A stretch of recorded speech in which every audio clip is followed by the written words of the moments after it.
Il existe une catégorie d'hommes qui ne se plient jamais. Peu importe la tempête, peu importe la pression, peu importe combien de fois la vie les frappe. Ils restent debout. Pas par orgueil, pas par entêtement stupide, mais par quelque chose de plus profond, de plus ancien. Une compréhension viscérale que la vraie force ne réside pas dans la capacité d'éviter la douleur, mais dans celle de continuer à avancer malgré elle. Si vous vous êtes déjà retrouvé au bord de l'effondrement, si vous avez ressenti ce moment où tout semble vouloir que vous abandonniez, alors ce que je vais vous révéler changera votre compréhension du courage humain. Parce que ce n'est pas une question de talent, ce n'est pas une question de chance. C'est une question de méthode, une méthode ancestrale que les guerriers, les philosophes et les survivants ont utilisée pendant des millénaires pour transformer la souffrance en force, l'échec en carburant, le désespoir en détermination absolue. Regardez autour de vous. La plupart des gens s'effondrent à la première vraie difficulté. Ils parlent grand, ils rêvent grand. Mais au premier obstacle sérieux, au premier revers majeur, ils se dissolvent comme du sel dans l'eau. Et vous savez pourquoi? Parce qu'on leur a menti. On leur a dit que la résilience, c'est rebondir rapidement. On leur a dit que les gens forts ne souffrent pas. On leur a dit que si c'est difficile, c'est que vous n'êtes pas fait pour ça. Tous des mensonges confortables qui créent des générations de personnes fragiles, incapables de supporter le moindre poids, la moindre pression. Mais les hommes qui refusent de perdre, ceux qui continuent quand tout le monde s'arrête, ils savent quelque chose que les autres ignorent. Ils savent que la douleur est temporaire, mais l'abandon est permanent. Ils savent que chaque fois que vous continuez alors que vous pourriez abandonner, vous construisez quelque chose d'indestructible à l'intérieur de vous. Ils savent que ce n'est pas dans les moments faciles qu'on se définit, mais dans ces moments où chaque cellule de votre corps vous supplie d'arrêter et que vous dites non. Parlons franchement. Vous avez déjà échoué, plusieurs fois probablement. Vous avez essayé des choses qui n'ont pas marché. Vous avez été rejeté, humilié, brisé, et peut-être que vous portez encore ces cicatrices, peut-être que vous vous réveillez certains matins en vous demandant si vous avez vraiment ce qu'il faut, et c'est précisément là que se trouve le tournant. Parce que tout homme fort que vous admirez, chaque légende que vous respectez, ils sont tous passés par là. La différence n'est pas qu'ils étaient plus forts, plus intelligents ou plus chanceux. La différence, c'est qu'ils ont refusé de laisser l'échec définir leur identité. Ils ont compris que perdre une bataille n'est pas perdre la guerre, que tomber n'est pas la même chose que rester au sol. Et surtout, ils ont appris à utiliser la douleur comme carburant au lieu de la laisser les consumeurs. C'est ça la méthode ancienne. Ce n'est pas de nier la souffrance, ce n'est pas de prétendre que tout va bien. C'est de transformer chaque coup reçu en leçon, chaque échec en information, chaque moment de désespoir en opportunité de prouver qui vous êtes vraiment. Le premier principe de cette méthode ancienne est simple mais brutal. Acceptez que la vie soit dure. Arrêtez d'attendre que ça devienne facile. Arrêtez de croire qu'un jour, magiquement, tout s'alignera, parfaitement, et vous pourrez enfin avancer sans résistance. Ça n'arrivera jamais. La vie est intrinsèquement difficile. C'est un terrain hostile, où rien n'est garanti, où tout peut s'effondrer en un instant. Et une fois que vous acceptez vraiment cela, une fois que vous arrêtez de résister à cette vérité fondamentale, quelque chose de remarquable se produit. Vous cessez d'être surpris par la difficulté. Vous cessez d'être paralysé par les obstacles, parce que vous les attendez. Vous savez qu'ils vont venir. Et quand ils arrivent, vous n'êtes pas choqué, vous n'êtes pas découragé, vous êtes juste prêt. Les stoïciens de la Rome antique pratiquaient cela quotidiennement. Marc Aurèle, l'empereur le plus puissant du monde à son époque, commençait chaque journée en se rappelant qu'il rencontrerait des gens désagréables, des situations injustes, des défis insurmontables. Pas pour être pessimiste, mais pour être préparé, pour ne jamais être pris au dépourvu par la nature brutale de l'existence. Et voici ce qui est fascinant. Quand vous arrêtez de résister mentalement à la difficulté, quand vous arrêtez de vous plaindre que les choses devraient être différentes, vous libérez une quantité massive d'énergie. Toute cette énergie que vous gaspillez à vous battre contre la réalité, à souhaiter que les choses soient autrement, vous pouvez maintenant la rediriger vers l'action, vers la résolution de problèmes, vers l'adaptation. C'est la différence entre l'homme qui passe des heures à maudire la pluie et celui qui met simplement un manteau et continue à marcher. Les deux sont mouillés, mais un seul avance. Alors regardez votre vie maintenant. Combien d'énergie gaspillez-vous à résister à ce qui est? Combien de temps passez-vous à vous plaindre, à vous apitoyer sur vous-même, à raconter à tout le monde à quel point c'est difficile? Ce temps, cette énergie, c'est ce qui vous manque pour vraiment avancer. Et le pire, c'est que personne ne se soucie vraiment de vos problèmes. Ils ont les leurs. Alors arrêtez de chercher la sympathie et commencez à chercher la solution. Le deuxième principe est tout aussi impitoyable. Construisez votre identité sur l'endurance, pas sur la victoire. La plupart des gens basent leur estime de soi sur leur succès. Quand ils gagnent, ils se sentent invincibles. Quand ils perdent, ils se sentent comme des ratés. Et cette instabilité émotionnelle les rend vulnérables, fragiles, faciles à briser, parce qu'ils ont construit leur maison sur du sable, en quelque chose qui peut être emporté par la première vague. Mais l'homme qui refuse de perdre construit différemment. Il construit son identité sur une fondation qui ne peut pas être détruite, sa capacité à endurer. Peu importe ce qui arrive, peu importe combien de fois il tombe, il sait qu'il se relèvera.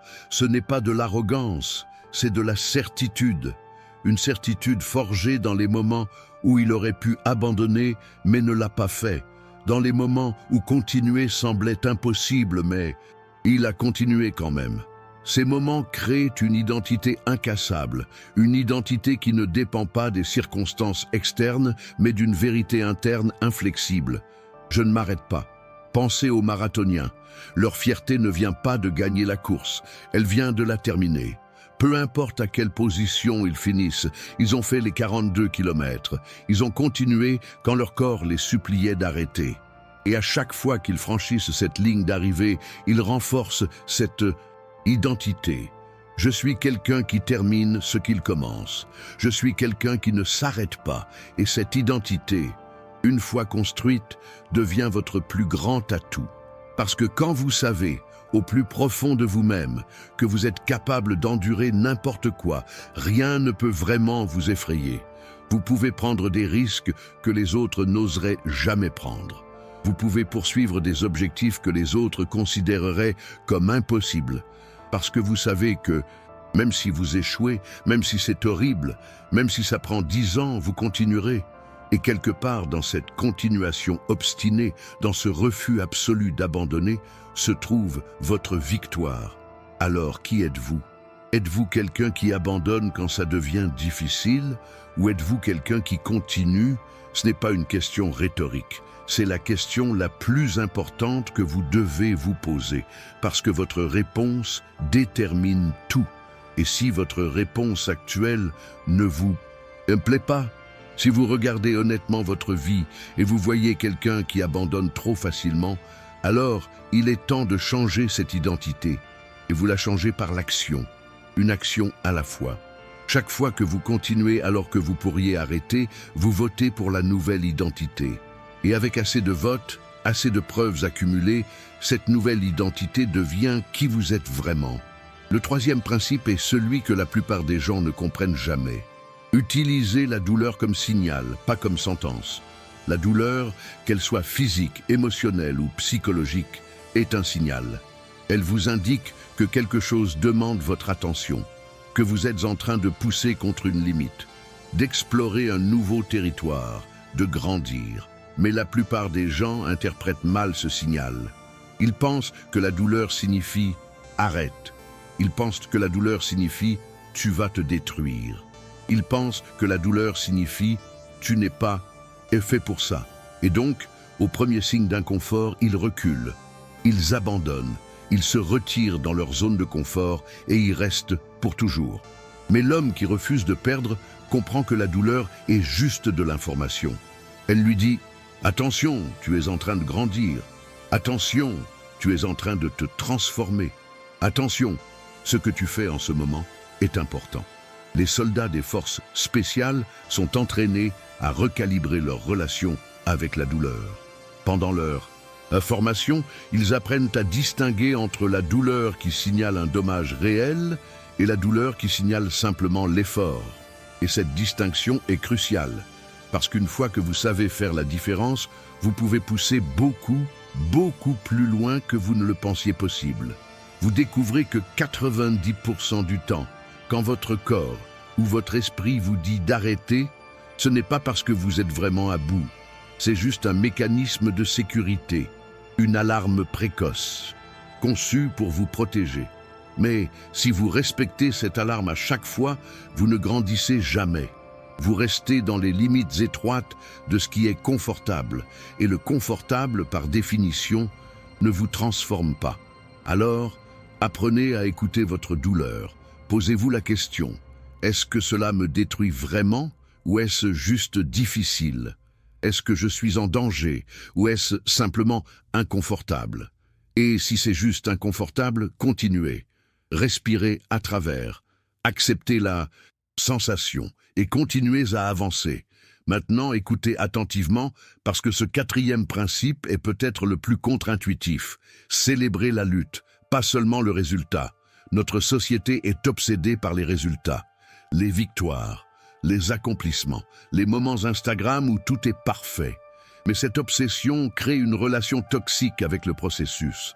Les gens veulent les bénéfices sans le travail, la transformation sans l'effort, le trophée sans la bataille. Et quand ils découvrent que ce n'est pas possible, ils deviennent amers, frustrés, désillusionnés. Mais l'homme qui refuse de perdre a compris quelque chose de profond. La lutte elle-même est le trésor. C'est dans les moments où vous continuez, malgré la difficulté, que vous devenez qui vous êtes vraiment. C'est dans ces heures sombres, quand personne ne regarde, quand il n'y a pas d'applaudissements, quand il n'y a que vous et votre volonté. C'est là que se forge votre caractère. Les Japonais ont un concept appelé Kaizen, qui signifie amélioration continue. Mais il y a un aspect plus profond de cette philosophie que peu de gens comprennent. Ce n'est pas seulement l'amélioration qui compte, c'est le fait de s'engager dans le processus sans fin de l'amélioration. C'est accepter que vous ne serez jamais arrivé, que vous serez toujours en train de devenir. Et dans cette acceptation se trouve une liberté extraordinaire, parce que vous n'êtes plus attaché à un résultat spécifique.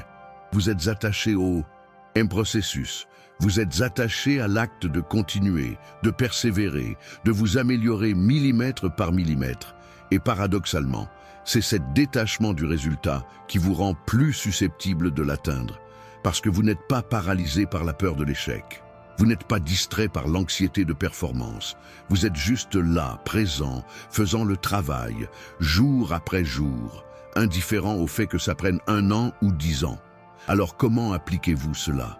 Changez votre discours intérieur. Au lieu de dire « j'ai hâte que ce soit fini », dites « c'est difficile et c'est exactement ce dont j'ai besoin ». Au lieu de « pourquoi est-ce si dur pour moi », dites « cette difficulté me rend plus fort ». Chaque obstacle, chaque défi, chaque moment où vous voulez abandonner, voyez-le comme un cadeau. Un cadeau qui vous permet de prouver qui vous êtes, de renforcer cette identité d'homme qui ne s'arrête pas. Et avec le temps, vous commencerez à chercher activement la difficulté. Non pas parce que vous êtes masochiste, mais parce que vous comprenez que c'est là que se trouve la croissance. C'est là que se trouve la transformation. C'est là que se trouve la version de vous que vous voulez devenir. Le 5e et dernier principe est celui-ci. N'attendez jamais d'être motivé. La motivation est un mensonge. C'est une illusion créée par l'industrie du développement personnel pour vous vendre des livres et des séminaires. La vérité brutale et libératrice, c'est que la motivation ne vient pas avant l'action, elle vient après. Vous ne vous sentez pas motivé, puis vous agissez, et puis vous commencez à vous sentir motivé. C'est l'inverse de ce que tout le monde pense. Et c'est pourquoi tant de gens sont coincés, attendant de se sentir prêts, attendant que le moment soit bon, attendant que la motivation vienne. Et pendant qu'ils attendent, la vie passe. Les opportunités disparaissent. Les rêves meurent. L'homme qui refuse de perdre ne fait jamais ça. Il agit quand il ne veut pas agir. Il se lève quand son corps veut rester au lit. Il travaille quand son esprit veut se distraire. Il continue quand chaque fibre de son être veut arrêter. Et vous savez ce qui se passe quand vous faites ça? Quand vous agissez sans motivation, quand vous bougez sans envie, quand vous continuez sans inspiration, vous créez du momentum. Et le momentum, une fois créé, se nourrit de lui-même. Cette première action difficile, un premier pas quand vous ne vouliez pas le faire, déclenche une cascade. Soudain, c'est un peu plus facile, puis encore plus facile. Et avant que vous ne vous en rendiez compte, vous êtes en mouvement. Vous avez transcendé le besoin de motivation parce que vous êtes maintenant porté par l'élan de vos propres actions. C'est la physique de base appliquée à la vie humaine. Un corps au repos tend à rester au repos. Un corps en mouvement tend à rester en mouvement. Alors, ne restez pas au repos en attendant la motivation. Bougez maintenant. Même si c'est petit, même si c'est pathétique, même si personne ne le voit. Bougez, parce que ce mouvement est la graine de tout ce que vous voulez devenir. Regardez votre vie maintenant. Vraiment, regardez-la. Sans mensonge, sans excuse, sans justification. Êtes-vous en train d'avancer ou êtes-vous en train d'attendre? Êtes-vous en train de construire quelque chose ou êtes-vous en train de tuer le temps? Êtes-vous en train de devenir plus fort ou plus faible? Parce que vous ne restez jamais immobile. Vous évoluez dans une direction ou dans l'autre. Et si vous n'aimez pas la direction dans laquelle vous allez, il n'y a qu'une seule solution. Changez maintenant. Pas demain, pas lundi, maintenant. Levez-vous. Faites quelque chose, n'importe quoi. Mais arrêtez d'attendre. Arrêtez de planifier sans agir. Arrêtez de rêver sans construire. Parce que le temps passe, que vous agissiez ou non. Et dans 10 ans, vous serez soit quelqu'un qui a continué à avancer malgré tout, soit quelqu'un qui a passé une décennie à attendre le bon moment. Alors voilà où nous en sommes. Vous connaissez maintenant les 5 principes de la méthode ancienne. Accepter que la vie est dure. Construire votre identité sur l'endurance. Utiliser la douleur comme signal. Célébrer la lutte. Ne jamais attendre la motivation. Ces principes ne sont pas nouveaux. Ils ont été découverts et redécouverts par chaque génération de guerriers, de philosophes, de survivants. Ils sont anciens parce qu'ils sont vrais, parce qu'ils fonctionnent, parce qu'ils transforment les hommes ordinaires en force de la nature. Mais connaître ces principes ne suffit pas. Vous devez les vivre, vous devez les appliquer, vous devez les tester dans le feu de votre propre vie. Et quand vous le ferez, quand vous commencerez vraiment à incarner ces vérités, quelque chose de remarquable se produira. Vous deviendrez imparable, pas parce que rien ne pourra vous faire tomber, mais parce que vous vous relèverez toujours, encore et encore et encore, jusqu'à ce que la vie elle-même se fatigue de vous tester et commence à vous respecter. C'est ça, être un homme qui refuse de perdre. Ce n'est pas ne jamais tomber, c'est ne jamais rester au sol. Ce n'est pas ne jamais avoir peur, c'est avancer malgré la peur. Ce n'est pas ne jamais douter, c'est continuer malgré le doute. Et maintenant, la question qui reste est simple. Qui allez-vous être? Celui qui lit ceci et retourne à sa vie ordinaire? Ou celui qui prend ses paroles et les forge en armes, en armure, en identité? Le choix est vôtre, il a toujours été vôtre. Mais maintenant, vous ne pouvez plus prétendre ne pas savoir. Maintenant, vous avez la méthode. Maintenant, vous n'avez plus d'excuses, seulement des choix. Et votre vie sera la somme totale de ces choix. Alors, choisissez bien, choisissez fort. Choisissez de ne jamais perdre, peu importe combien de fois vous devez vous relever pour y arriver.